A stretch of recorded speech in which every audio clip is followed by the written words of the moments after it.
Good day, folks. How's it going? Hope everything's going well wherever you are in the world. I thought there's been a bit of news today. It is Tuesday when I'm recording this, and Games Workshop have released their annual report, and there's a few points that I'd like to make reading the lovely article that I just read on my phone as dinner was cooking. I was shocked by what I read, to be honest with you, and I wanted to do a video when it's nice and fresh in my mind. Let's read it together, shall we? These are Games Workshop's reports for this year. Alright, let's go. Let's do it. It is an article based on it, right? And it's today, the 29th, which is when I'm recording this too. So let's look over. Thank you very much, Oliver Hale. I think that's your name for writing this article.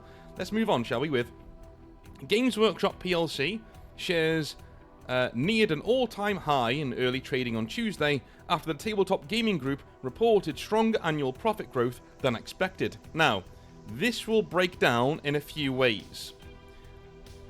But I was right. Right? I was right about them selling the company. They're going to sell it. It's going to happen. I was right about them changing all of their logos to be more corporate. Right? Get on board. But we'll get into this in a second. The breakdown is the most interesting. We'll get into the breakdown. We'll get into that in a sec. The board also declared a dividend of 55 pence per share, taking total dividends declared in the year to 140 pence per share, up 40% on the previous year. So basically, if you're a shareholder at Games Workshop, you're getting some more money for your shares, if you sold them.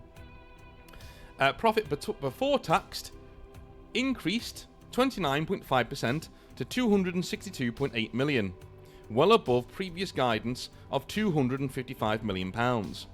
Our sales grew 17.5% to £617.5 million, or 19.5% in constant currency. So, again, whenever I tell you, guys, Games Workshop don't need to raise the prices, do you see what I mean now? Do you see what I mean now? Right? They don't need to raise prices. They could keep prices the same for the rest of their time on this earth as a company, and they'd still be making this kind of money.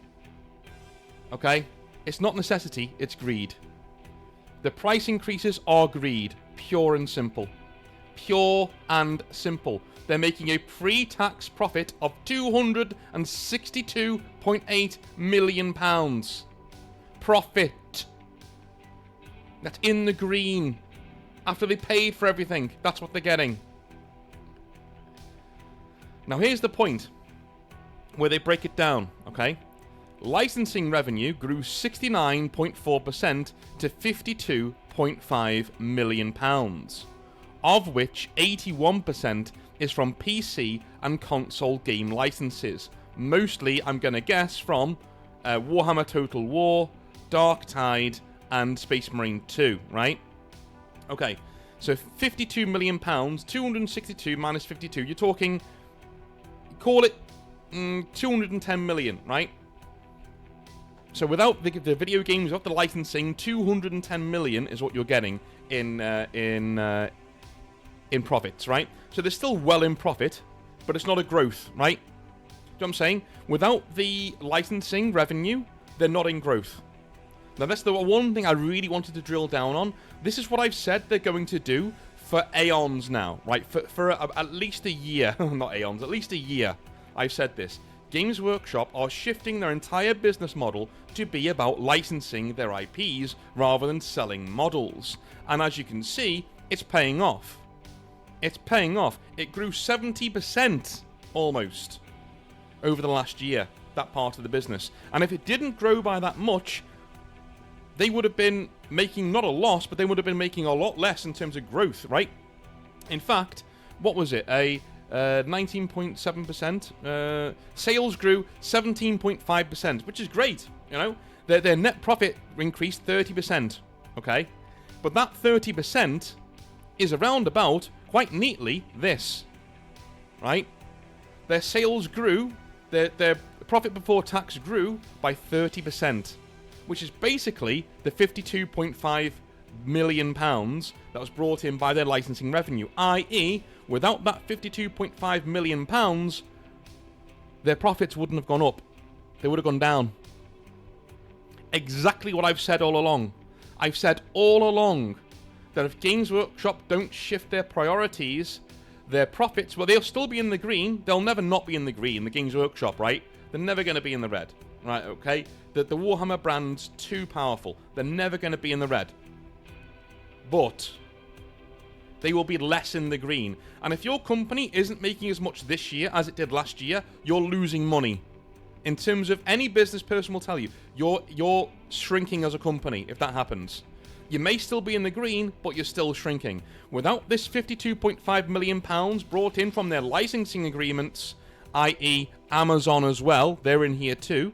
Without that money, they are in the green, but they are going downwards. They're trending downwards, which means people with their stock in the company start panicking, selling their stock, right? It's a snowballing effect. Games Workshop are very, very, very clever. They've lent into their licensing, they know the power of their own IP, and they're making money from it. And eventually, all of this constant money coming in from models will dry up. It will get to the point where it starts to slow down. In fact, it has slowed down. Because we can see, without this 69.4% increase with their licensing shares, the licensing stuff, they would have been in the green, but not as much as last year, which is failure. In a company this size, if you're making a £150 million profit last year, right, and then this year you're making £149 million profit, you're shrinking, you're failing as a business. Your shareholders will look at you and go, no, growth year on year on year on year. That's what success looks like. If you're not succeeding, that's an issue. And I'm going to pull my shares out. Thank you. Right? That is a stagnant business. And without this £52.5 million, that 29.5% of growth that they experienced disappears. It goes away. It doesn't exist. Okay? That's my point. There's just sheer, just normal maths. Anybody looking at this can see this. Games Workshop have been very, very, very clever. They've lent into their IPs and said, look, we need to license these to make up the difference, because all of our normal businesses in terms of model making, things like that, they're not that profitable anymore. They're not. We're passing on as much of the cost of making them to the customer as we can, but that's not where the real money is in the future. The real money is in the IP itself and selling that to different people to do different things with. And by the way, if 40k and Warhammer becomes popular elsewhere, i.e. on PC gaming, on console gaming, on Amazon TV shows, what's that going to mean for the actual models? People are going to buy them, right? People are going to watch these TV series, goes, I want to get it, and then we're going to say, I want to get in on that Warhammer action. And they're right, by the way, and they come in and they buy their models. More money for Games Workshop. You see what I mean? My point is, and it always has been, the model side of Games Workshop is shrinking and will continue to shrink, and they're okay with that, is what I'm saying, right? You may look at this and say, oh, sales grew 17.5%. Yeah, there are mitigating factors there, big ones, right? And I would also say, without the licensing revenue, without them licensing their games to, to get video games, to get normies in, without them licensing the IP away to Amazon, I don't think that grows either. Do you know what I mean? It's all symbiotic. It all links in together. Without this licensing revenue, Games Workshop are in big, big, big, big trouble. Is what I'm saying, right? Not in big, big, big, big trouble. You know what I'm saying, right? They're not making as much money this year as they were last year. But that is still failure in the eyes of business people, right? Not in my opinion. I still think Games Workshop is a very healthy company, and they'll continue to be healthy for the next billion, trillion years, because they're just very clever, right? So, looking forwards, one of the main short-term priorities in the licensing business was said to support the work needed to deliver the new media deal with Amazon and to sign a few significant licensing deals. Okay, that right there is the most important paragraph of this entire article. Looking forward, one of the main short-term priorities is not short-term. This ain't short-term. And the licensing business was to support the work needed to deliver the new media deal with Amazon and to sign a few significant licensing deals, right? So, a few means Space Marine 2, Warhammer 3, right? All that stuff. They're getting a lot of money from there. They've probably licensed out some more things to more developers now to get more money in. I'm thinking like EA, people like that, they'll be getting on board. Amazon will be a big chunk of this too. Anyway, as for the core business, the aim is to open around 35 new stores across North America, continental Europe, and Asia in the coming financial year. Now, here's one thing where I was wrong. I said they would close stores, right? Going into next year, I said they would probably close some stores to say, look, you know, this isn't the focus of our business anymore. It's licensing things, but opening stores doesn't mean owning stores. So they could be opening stores to, you know, cash in on the licensing revenue that's coming in. So people who are going to be joining the hobby because of these shows that are coming out, they're stuffing their pockets on the way out, and when that wave dries up again and goes down again, they'll close all the stores again, right? Games Workshop can close stores whenever they like. They're renting these spaces. They can just say, right, here's our notice on our license for this premises. There we go. We're closing the store, right? That's all I need to do. So overnight they could do this. They could open 150 stores next year, and it wouldn't really mean much, because the very next year they could say, yeah, we're closing all the stores, and that would be it, right? They'd just close all the stores. CEO Kevin Roundtree said, after a record year, we remain focused on delivering our operational plans and working tirelessly to overcome any significant obstacles that get in the way. We will continue to give ourselves the freedom to make some mistakes, constantly working on improvements in product quality and manufacturing innovation. Alright, Kev, mate, wait, come here. Right, sit down. Right, you're listening. This last bit, product quality and manufacturing innovation, right? Right, you deserve that. Alright, stop crying. Stop it. You deserve that. Alright?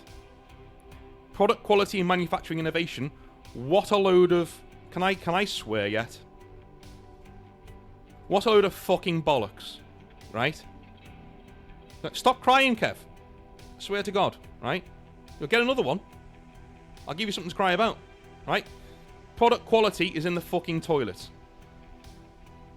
Mold lines on everything. Ancient models still being sold at premium prices. Okay? Even brand new Space Marine sculpts are covered in mold lines. There are other companies out there much smaller than yourselves, hello Minimaker, right? Who make really good models that are actually better than yours with no mold lines whatsoever. And no mistakes, right? No missing sprues. No missing weapons, no malformed sculpts. And manufacturing innovation, yeah, dude, if you were in manufacturing innovation, you wouldn't have mold lines on your models. Well, not as many as you do. You'd put them away in other places, like, you know, places where you're not really going to see it on the model. Not the back of the calf, and the top of the helmet. Fucking Phyllis, I swear to God. Get out my office, Kev, right? Get out. Do better. Right, now he's gone, we can carry on. The shares jumped over 8% in early trade, just shy of an all-time high earlier this year before easing to whatever, yeah, that number, a gain of around 3%. Okay, so shares isn't really for us, it's for the shareholders, which is great, good for them. But at the same time, I think this shows where they're going in terms of where their priorities are. I'm telling you now, this licensing revenue will grow and grow and grow over the next couple of years. This is where the business is. If I'm investing in this company, this is where the business is. The business isn't in selling models, because Games Workshop have sold models in the past and failed. They have. They've sold models in the past and failed. They're riding the wave of the pandemic, right? And that wave is still carrying on. It's going to carry on for, I think we said around about the time, it'd be 8-9 years, right? Of it going on and going on and going on. Those are the projections, 8-9 years of a business like this. And it will gradually peter off and come down again. Come down to normal levels, right? That's what's going to happen in terms of their profit margin.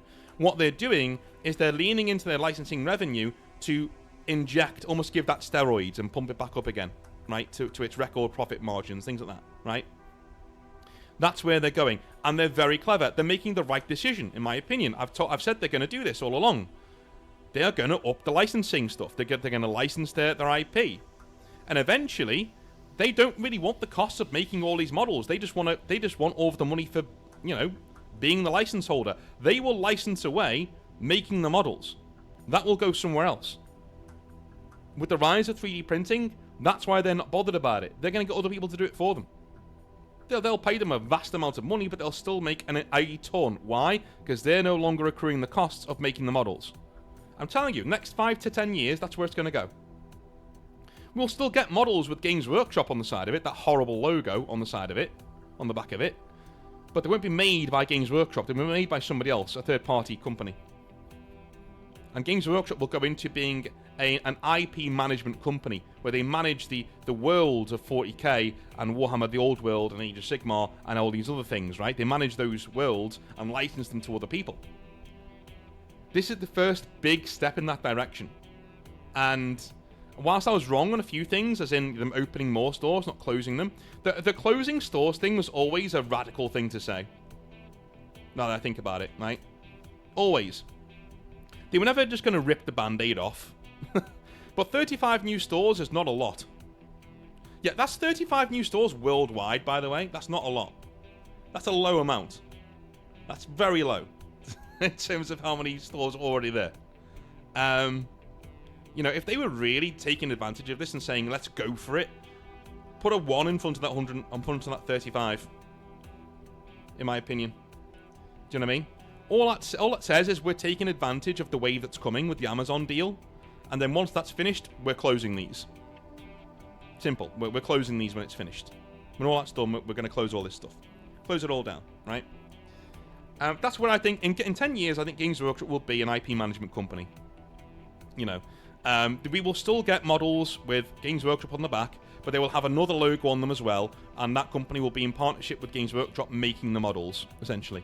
Just like Citadel used to do full-time, right? It used to be a different company altogether. So that is Games Workshop. Games Workshop people, you may now leave the room. You may now leave. You may now go elsewhere, right? Pass on my regards to Kevin. I'm sorry for giving him a little slap, but he deserved that for writing that in his statement. All right, cool. All right. This goes for everybody else who's watching the video. If you're one of these people who buys into this company and allows them to have these massive profit margins, come here. Come here. No. Come here. You stand there, right? Yeah, you deserve that. I'm going to give you another one. You deserve that as well. You deserve that. Alright? Stop buying products from Games Workshop. Get them on eBay. Get them somewhere else. Wherever you need to get them. Or a proxy from somewhere else. Wherever you need to get them. Do that instead. If you come on one of my videos and you moan about the practices that Games Workshop do, about how they treat their customers, how they treat Warhammer 40k in general, how they treated Horus Heresy. Dude, I know Horus Heresy fans who hate 3.0 with a passion, and they still buy their product straight from the Games Workshop web store. These really expensive sculpts. They still buy stuff from Forge World, dude. Right? Still. This is what I mean. Do you know what I'm saying? If you're one of those people, you do not get to come onto my channel and complain about Games Workshop. I've said it before and I'll say it again. All right? I know Forge World isn't really a thing these days, but you know what I'm saying? It's all really expensive. And there are really prime models out there that you can get for a ransom, a king's ransom. And yet these Horus Heresy players will go out and buy that stuff. They'll prop up the game they hate. Same thing goes for 40k. Be smart about sourcing your models. Vote with your wallet. Go elsewhere. Go on eBay. At the very least, go to your local store that's not Games Workshop. At the very least, right? Because Games Workshop are making... I've already made their money from buying that, you know, from buying the stock, from the store selling the stock. And so basically, your friendly local game store will buy their stock from Games Workshop and then sell it to you, right? So Games Workshop don't make a lot of money on that. That they'll make, in fact, they'll make fair money on that. And the prices that your local store pays for their stock should be what we're all paying for it. You know what I mean? So Games Workshop will be saying, we're hardly making any money on that, which is, it's not true. They are making money, but, you know, they're not being greedy about it. So go and help out your local game store, buy it from there if you're desperate for a particular model. Everything else, have some backbone, right? Have some chutzpah and buy it from elsewhere. They are going to sell this company eventually. This is going to go away, and I will do a video on this next week. But what I'm telling you right now, if you're one of these people who complains to me that Games Workshop are bastardizing 40k, they're making it not fun anymore, 10th edition is a pile of shite that you don't want to play, they've made it an esport and it's totally unfun anymore, you can't get any good games. If you want to say all that on my channel and then support the company financially, you're a fucking hypocrite. That's what you are. Just saying. At the very least, buy these models from your friendly local game store, and that's at a push. At a push. Everything else, get it on eBay, get it from your fellow hobbyists, right? On markets, or get third-party stuff, right? As in from Minimaker and things like that. Proxies that look better, by the way, anyway. Get that kind of stuff. Then you can have your opinion. But if you're just paying into the problem, you don't get one. You just don't get an opinion, sorry. I very rarely say that, as you all know. I think the last time I said it was when I had this argument with people. You don't get an opinion. If you're one of these whales who props up this company with ridiculous prices, you're giving them tacit permission to do these price hikes. To sell you products like the Grey Knight models that are 20-odd years old, ridiculously old sculpts for full price. 150 bloody pounds that new box set costs. And if you go and buy that thing, it's your fucking fault that they're allowed to do it. And do you know what these prophets tell me? They tell me that maybe we're fighting a losing battle. Maybe there's more whales, more idiots out there than I give the hobby credit for. But regardless, Games Workshop can do whatever they want to the hobby. Because we're making our own. Macca's making his own Horus Heresy. I'm doing my own version of 40k. With Kaifer, by the way, he's helping me a lot with that. Okay? You've got things like OPR. You can do your own campaigns, your own tournaments, your own events. You don't need Games Workshop to do Warhammer 40,000. And if you don't like what they do, if you don't like their business practices, if you don't like the way that they treat us with their prices and their shoddy products, then don't buy from them. Anyway, I love you a long time. I'll speak to you very, very, very soon, and I will go and probably stick my head in a basket of, or a bucket of iced water. So I love you all. Speak to you soon, and have a good one. Bye now.